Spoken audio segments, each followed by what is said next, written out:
buenas tardes.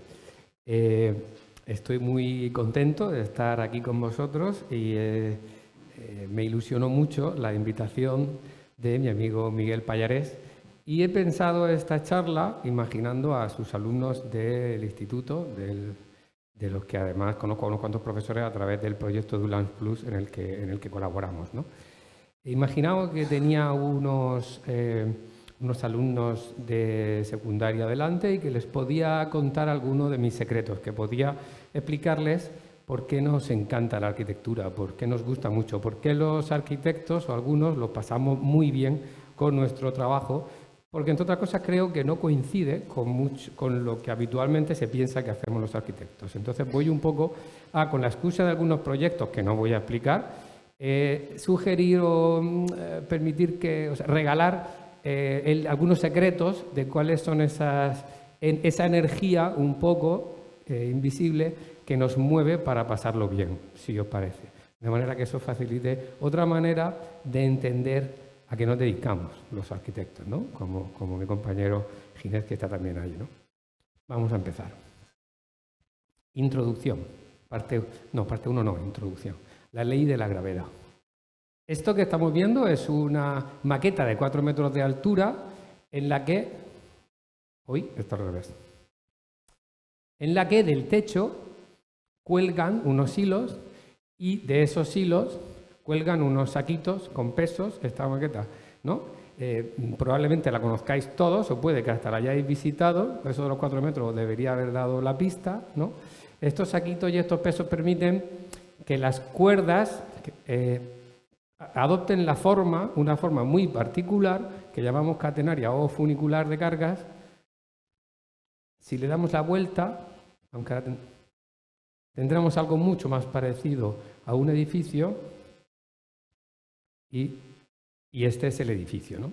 Esta es la maqueta que usó Gaudí para descubrir qué curva exacta deseaba para la parte superior de los pilares de la Sagrada Familia, de manera que consiguiera el siguiente paso al gótico, que es eliminar los contrafuertes y los arbotantes que sabéis que realizan esa transmisión de cargas hacia el suelo, permitiendo que las columnas sean verticales, ¿no? Al inclinarlos sutilmente ya no hacen falta y podemos simplificar esa forma arquitectónica, esa forma de la estructura. De algún modo, lo que está haciendo Gaudí es hacer visible a través de la arquitectura una ley invisible que es la ley de la gravedad. Gaudí era una persona muy religiosa. Este edificio, por supuesto, si vais a visitarlo, os lo van a explicar, bueno, supongo que todos lo habéis visitado ya, os lo van a explicar cómo cada uno de los lugares de ese templo y de sus fragmentos y de sus esculturas tiene una relación muy intensa con la liturgia, pero yo defiendo que a Gaudí le excitaba mucho ser un traductor, ser una persona que nos permitía ver esa fuerza invisible que es la fuerza de la gravedad.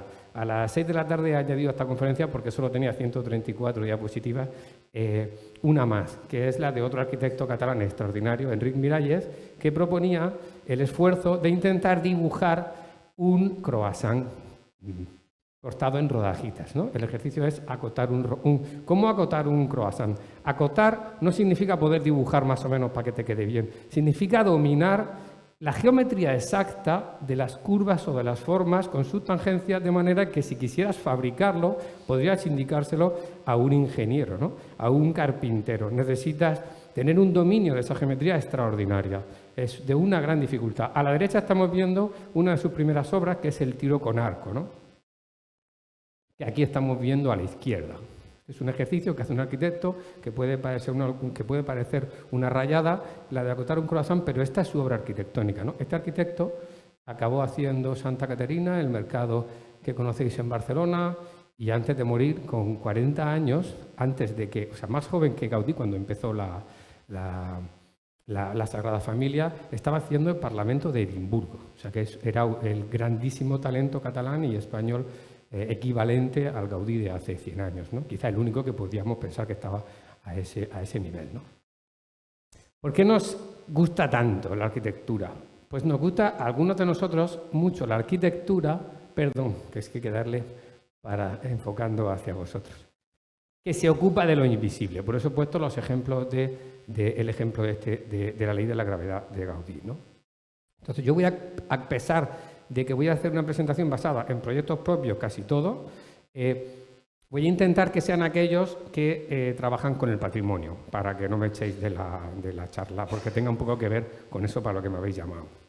Entonces, parte 1, solo hay 2.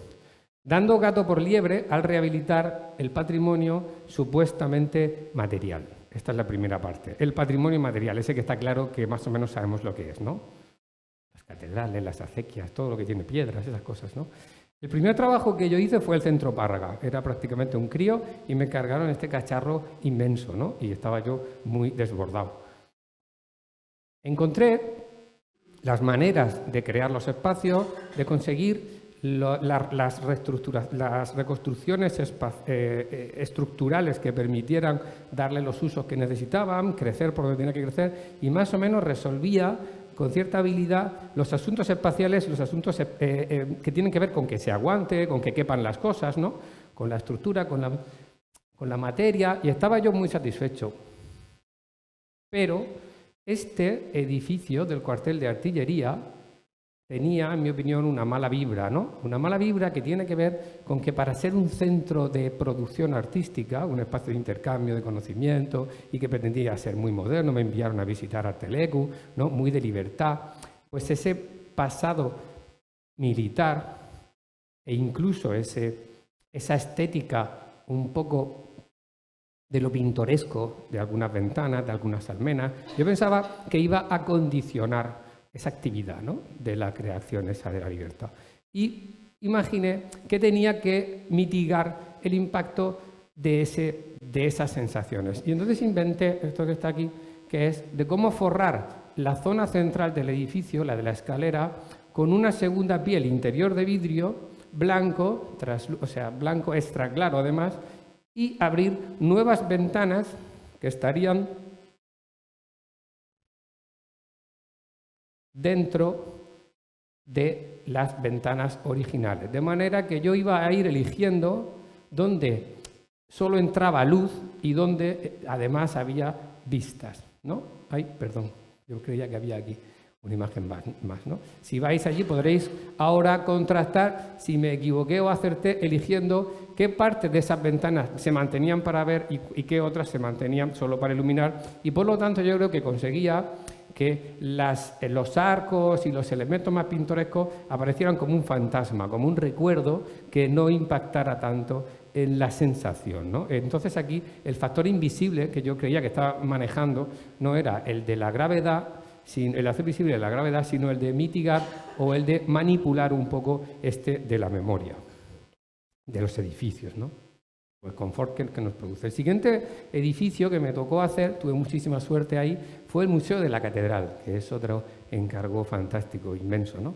Y más o menos yo creo que algunos asuntos espaciales me fueron quedando bien, pero aparecía otro conflicto interno que no tenía nadie más que yo, como el de la memoria. Esto no es algo que les preocupara a los que proponían este trabajo, y era el de cómo se iban a mostrar las heridas del pasado, arqueológicamente, cómo se iban a mantener, a hacer más o menos visibles las contradicciones y los conflictos que había a la hora de interpretar qué había pasado con la catedral, que además, que entre otras cosas le habían eliminado toda la planta baja, al claustro, perdón, no me refiero a la catedral, sino al claustro de la catedral, y cómo estaba yo legitimado para ocultar unas u otras capas de ladrillo y de heridas en el edificio que informaban sobre momentos históricos no demasiado felices, en los que probablemente incluso aparecían retratados a gente, o sea, se quedaban manifiesto de acciones no demasiado adecuadas, ¿no? Y entonces yo convertí ese proyecto en un ejercicio de intentar provocar que el edificio, cuando estuviera abierto, permitiera a cualquier explorador, a cualquier curioso, dar marcha atrás en la historia y llegar a pedir o a solicitar la apertura de un debate sobre si debía o no tomarse decisiones futuras, como incluso eliminar todas las casas de arriba de los canónicos para poder realmente reconstruir el claustro gótico, ¿no? Esto en planta baja era fácil, pero en planta primera era bastante más complicado, y si nos acercáramos a hacer una visita de la catedral sería en estos espacios. Perdón, es que sí que funciona a veces apuntando así.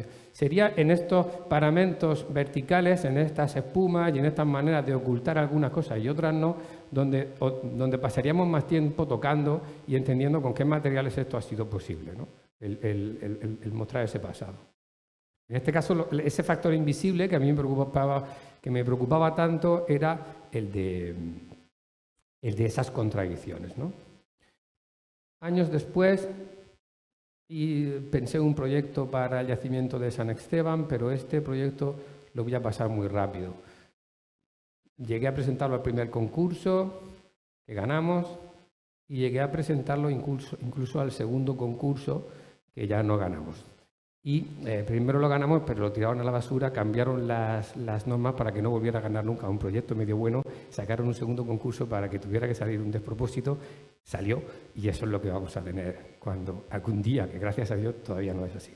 Pero bueno, lo que sí podría contarte, el secreto de este trabajo sería de cómo hacer un proyecto en el cual dedicas muchísimo más tiempo a construir el jardín, porque mi propuesta era que una especie de alfombra mágica cubriera los restos, dejando entrar luz, personas y vistas muchísimos de sus rincones, pero la cara superior fuera esa alfombra, no solo fuera mágica, sino que fuera un jardín, ¿no? Entonces dediqué mucho más tiempo a diseñar el jardín, las plantas de todas las escalas, los senderos, los movimientos y cada uno de sus rincones, que el propio espacio de abajo, ¿no? Entonces esa energía que me movió a mí entonces, esa energía secreta, fue que esto fuera un jardín extraordinariamente bello, que mereciera la pena el esfuerzo inmenso de hacer una estructura que lo cubriera.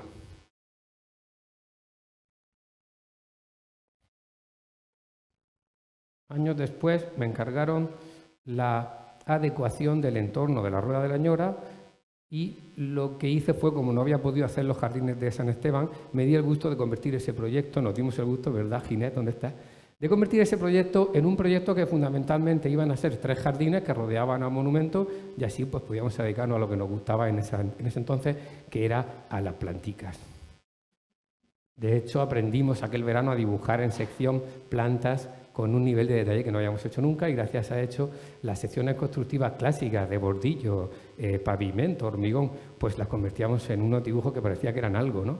¿Lo veis aquí? Estos muros aquí, estos taludes junto a las acequias, con esa naturaleza muy pensada, pero que dedicamos tiempo a aprender a dibujar las planticas, ¿no? Pero, ¿qué pasa?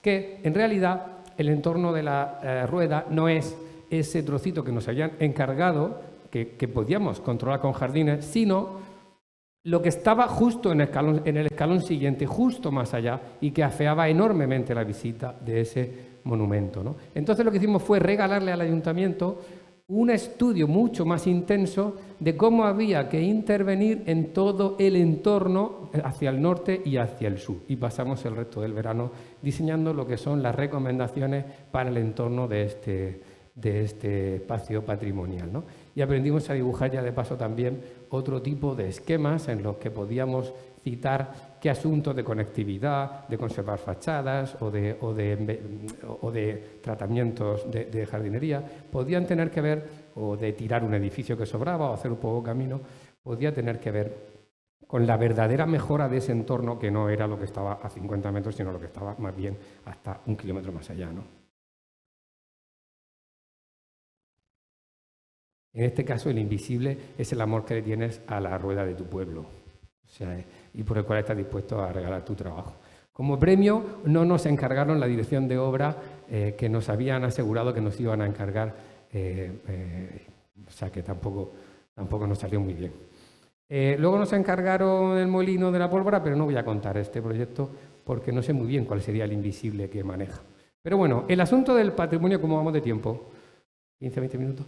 Queda la segunda parte. El asunto del patrimonio material yo creo que es bastante evidente. Se entiende que aun cuando trabajamos con las piedras podemos añadir unos motivos ocultos, unos deseos más perversos nuestros, ¿no?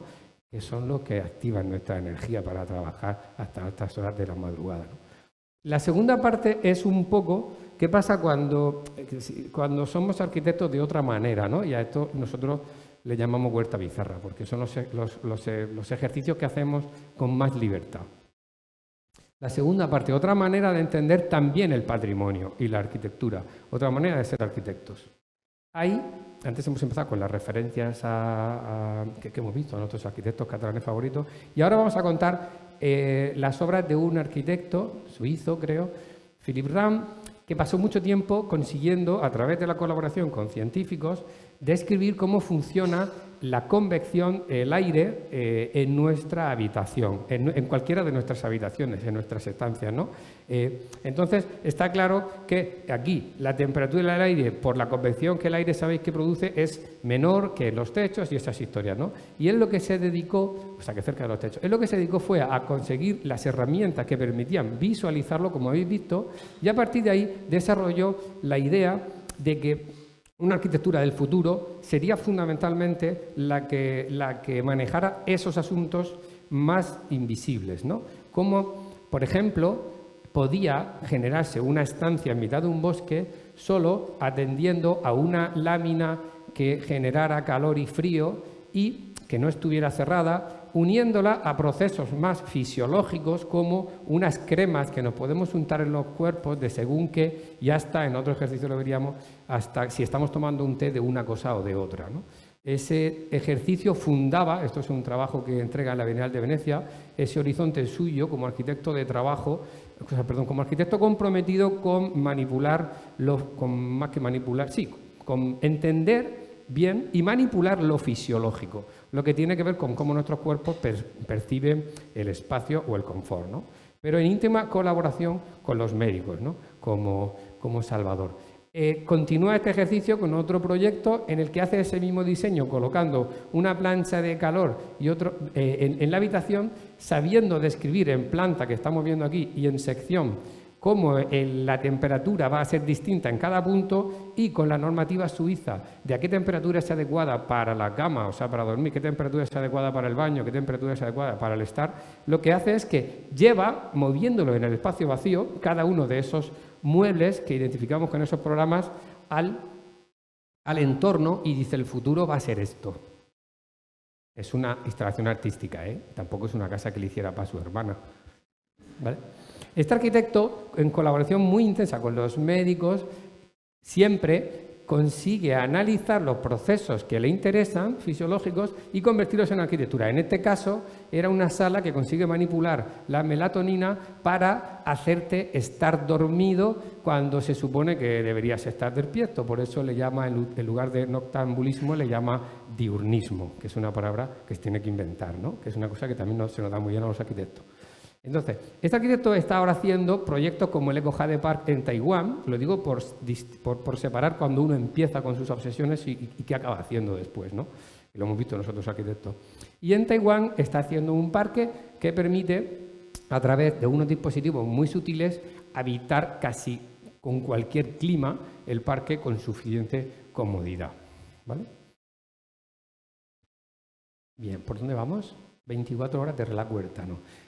La excitación que nos produjo conocer a este arquitecto nos llevó a, en la Universidad de Alicante, hace como 15 años, proponerle a nuestros estudiantes que durante 2 meses prepararan la siguiente servicio arquitectónico. Convocamos a una pareja de turistas a dormir una noche con nosotros en una especie de campamento que hayamos preparado allí, con una cabaña que estáis viendo en el centro, ¿vale? Y cada uno de los alumnos se iba a ocupar de ellos unos minutos, una acción. La acción de llegar a través de un carromato, la acción de tomar un té, parecido al de Philip Ram, la acción de dar un paseo en el que uno no entendía bien lo que estaba pasando, una cena romántica en la que te servían unos camareros que estaban 5 metros detrás y te llevaban las cosas ahí por una garrucha, ahí por unas cuerdas para que fuera lo más maravilloso de la tierra.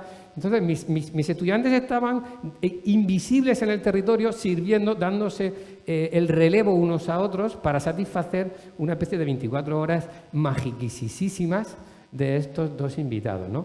Y uno de ellos, bueno, había un momento en el que el desayuno se lo enviaban a un lugar que les habíamos creado, a una mesa que habíamos creado en el río con unas cañas que el agua le llegaba hasta aquí, ¿no? Se lo enviaban por una tirolina un restaurante, unos pescadores de la raya, de la acera de enfrente, no, de la mota de enfrente, y se lo enviaban por tirolina y le llegaba allí y tal, ¿no? Esos eran los 3 estudiantes que se encargaron de la media hora que duraba el desayuno. Os voy a contar lo que hicieron unas alumnas justo antes de dormir.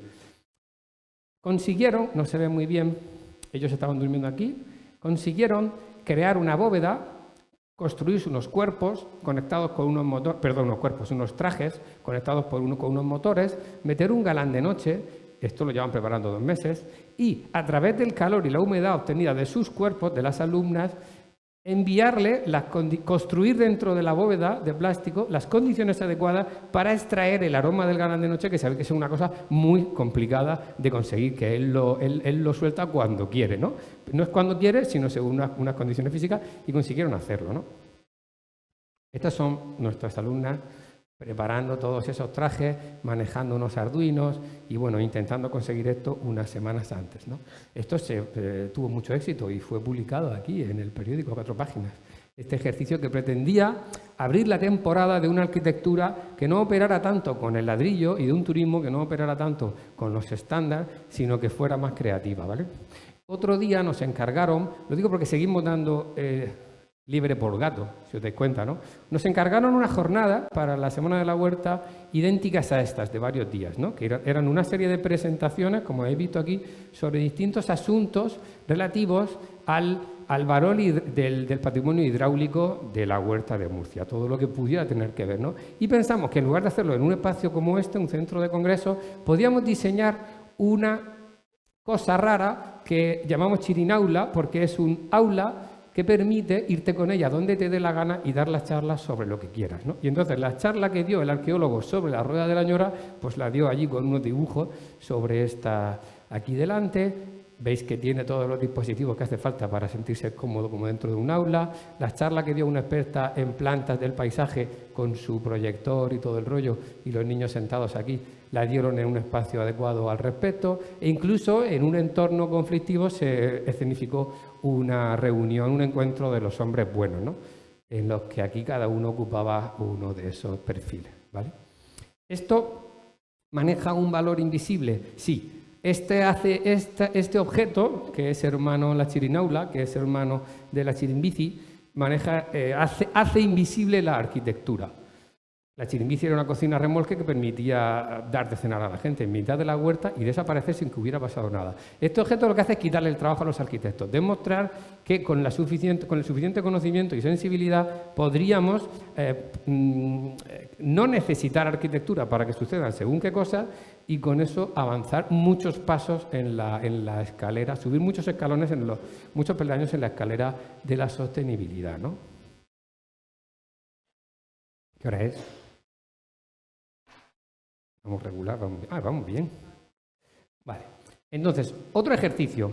Un colegio para la Semana de la Huerta también, un colegio había sacado de la acequia un montón de basura, ¿no? En uno de esos clásicos programas de vamos a limpiar la acequia, lo hicieron. Y la tenían allí amontonada. Y nos propusieron que diseñáramos alguna actividad porque a ver qué hacemos con esta basura, ¿no? Entonces pensamos, vamos a organizar un juego. El juego va a ser coger la basura, lavarla, llevarla a un comité de expertos, que son los propios niños, que discriminen qué objetos de esa basura podrían ser que se les hubiera caído sin darse cuenta a un niño como ellos y cuáles no. Pues no, pues a lo mejor una bolsa de trisquetos o risquetos, ¿cómo se llama esto? Pues lo mismo dicen, lo mismo es nuestro, pero una botella de lejía, tal, pues esto nosotros no sabemos lo que es. Entonces había un comité de expertos y expertas que ponían un gomet de color, de que sí, puede ser que sea de niño, puede que no, y luego había otros que eran los expertos en un juego del bingo, que no es ludopatía, porque en los pueblos se ha jugado toda la vida por las noches con nuestra abuela, o sea que no es exactamente, esto no es el Odiseo, y a través de ese sistema, de otros expertos que eran, perdón, y de un dibujo que nosotros teníamos preparado, ¿verdad, Ginés? Un patrón, ellos tenían que coser, parecía que aleatoriamente, en el lugar que les correspondía. Con lo que una cosa que empezaba así, según que el gomet era azul o rojo o amarillo, acababa siendo así.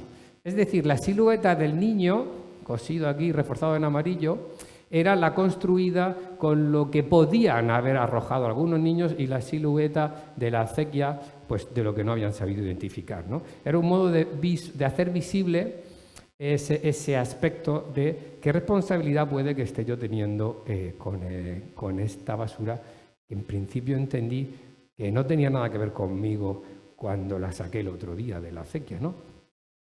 Bueno, pues es otro de los ejercicios a los que nos dedicamos.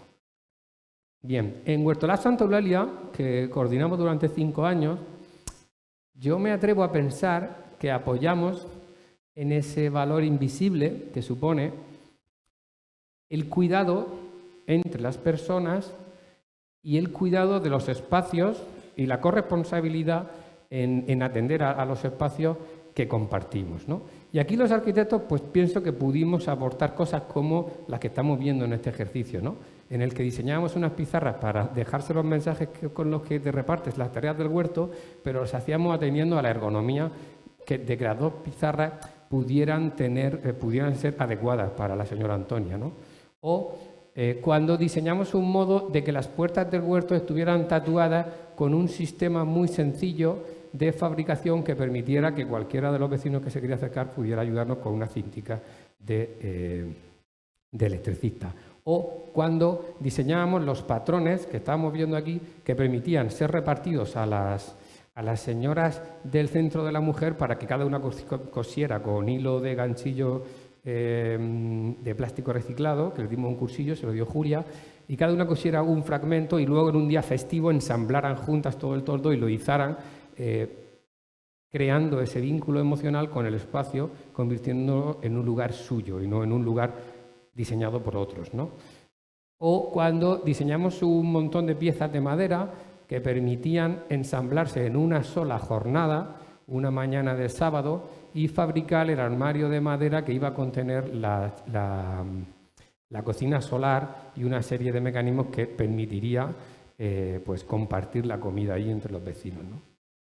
O lo mismo, pero para un objeto que es el invernalibros, que eran unas tablitas de madera que se ven aquí, que se ensamblaban y se metían dentro de un invernadero de estos de 20 euros del Leroy Merlin de plástico y metal, que le aportaba lo más difícil, que es la estanqueidad, la impermeabilidad al agua, mientras que los elementos de madera aportaban la condición de librería, ¿verdad? Ahora, por desgracia, bueno, por desgracia no, porque es un regalo precioso, está en el huerto de San Antón. Digo por desgracia porque el huerto está cerrado y entonces pues ya el empoderamiento ciudadano y el ser personas colaborativas y cuidar juntos las cosas, pues se ha acabado.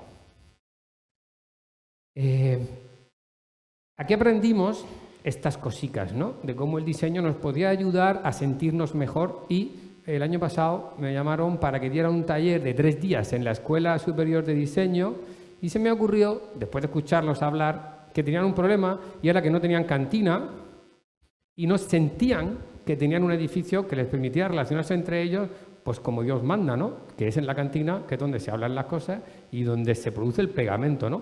Entonces dije, vamos a dedicar 3 días a cantinizar la ESD, que es la Escuela Superior de Diseño. Y en 3 días fabricamos una serie de dispositivos, como pintar una mesa, como crear un huerto, como crear unos armarios de estos que venden también en el Leroy Merlin y convertirlos en armarios que permiten abrirlos y tener, aquí en el de la derecha hay unos cojines, porque es una cosa muy importante para el invierno, y el de la izquierda tenían un microondas con unas estantes, o sea, con lo necesario, ¿no? Los sobres del té y tal.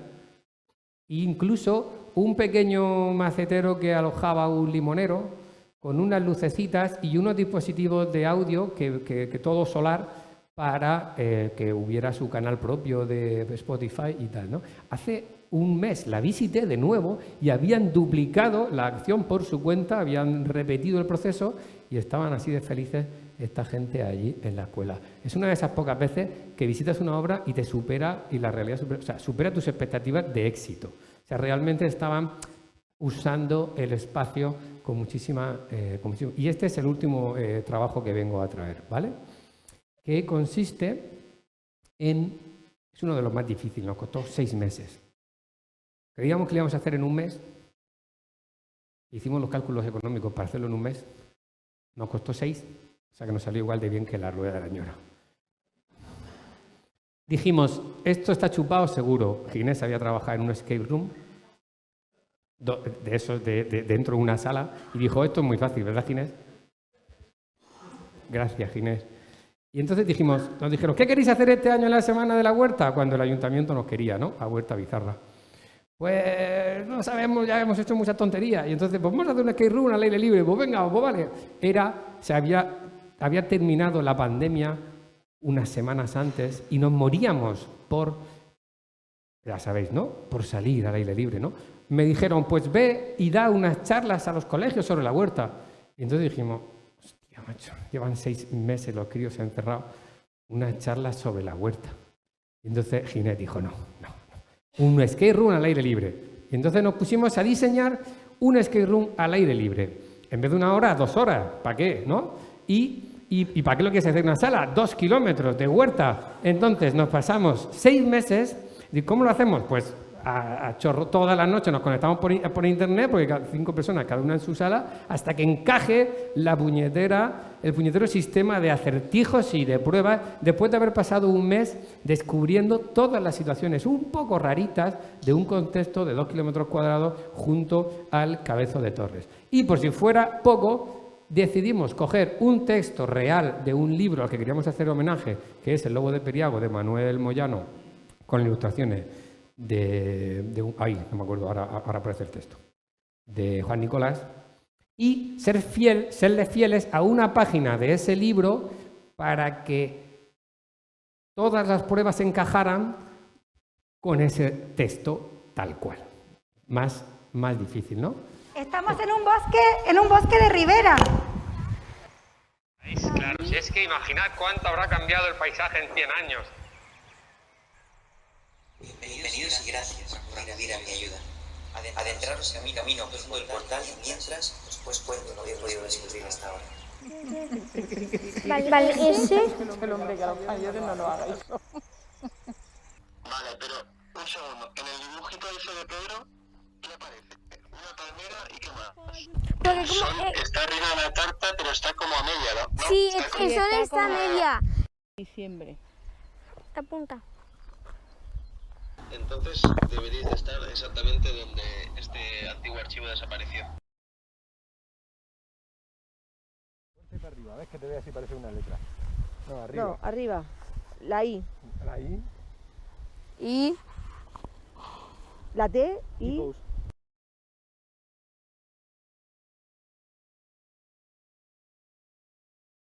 Vale. Una palabrota que es mala para la reproducción. Esto es un mapa, ¿os dais cuenta, no? Que esto es un mapa. Es un mapa, vale. Esto es un mapa, hemos encontrado un mapa. Buscar puntos de referencia para ubicarnos en este mapa. Puede ser. A ver, buscar puntos de referencia. Es que yo no veo sin las gafas. Eso es una cruz. Esto, pero se ve muy pequeña. En lo alto del cabezo. Sí, es eso. Entonces aquello es el Esto, cabezo. eso. Claro, Sí. aquello es el cabezo. Sí, muy cerca de la acequia, sí. No sé si será esa valla. ¿Esa raya está dirección Monteagudo? Sí. Espera, no le tire antes, no va a ser una trampa. Mira, con fuerza. ¡Ay, la vasija! ¿Qué? ¿Dónde? ¡Ahí! ¡La vasija! Ahí arriba, mamá. Vale, aquí hay, mirar. La tenemos. A ver, sacadme la otra mitad. Era como una antigüedad. Da mal ropa y se cayó. Sí. Fijaos bien a ver si ese violín tiene algo escrito o alguna marca que nos pueda ayudar a... Aquel hecho improvisado, mil te quiero me susurra. Viviré siempre contigo en nuestro claro de luna, en nuestro claro de luna. Hay un libro de un lobo. Cuando brutal. solo rogaste, Perfecto, investigadores. recogiendo Habéis dado con el cuadro que le hizo Gustavo a Juan. lo más preciado que guardan todos tus besos, que guardan todos tus besos. Bueno, como veis, en este caso los invisibles éramos los arquitectos para que la experiencia del juego de 2 horas permitiera que, aunque estábamos conectados con ellos, sobre todo Ginés y Alex online, haciendo de falsos investigadores que habíamos puesto una noticia en el periódico, en la que estáis viendo aquí, ¿no? Pudiéramos acompañarles en la búsqueda de un tesoro, así de sencillo, ¿no? Con numerosas pruebas que intentaban llevar al juego ciertas capacidades de los arquitectos, ¿no? Cómo interpretar el paisaje.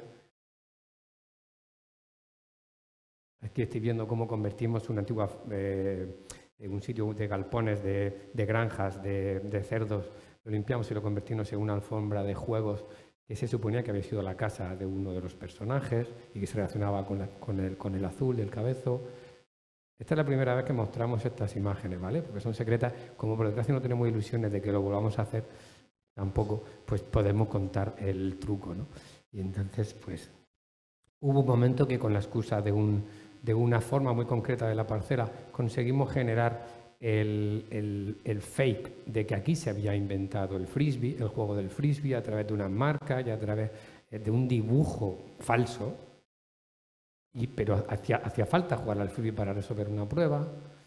Había que aprender un lenguaje de banderas para el que también tuvimos que falsear los propios iconos para ser capaces de detectar unas pistas. Había que aprender a descargarse y manejar un programa de control zonal en los móviles para resolver una de las encrucijadas.